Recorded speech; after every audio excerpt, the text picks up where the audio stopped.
ఇక ఎవరికైతే మేయర్ కావాలనే ఆశ ఉంటుందో వాళ్ళే కౌన్సిలర్లకు ఖర్చు భరించాలి.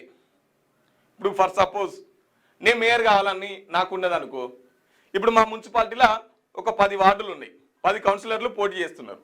వాళ్ళందరి ఖర్చు నేను పెడితేనే, వాళ్ళందరినీ గెలిపించుకుంటేనే నేను మేయర్ పీఠాన్ని అధిష్టిస్తా.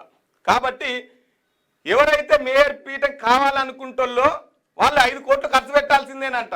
5 కోట్లు ఖర్చు పెడితేనే మేయర్ పీఠం. మేయర్ అనేది ఎట్లా జరుగుతుంది? గెలిచిన కౌన్సిలర్లంతా ఎన్నుకుంటే మేయర్ జరుగుతుంది. కానీ అంతకంటే ముందే 5 కోట్లు ఎవరిస్తే వాళ్ళే మేయర్. ఇట్లా సాగుతుంది.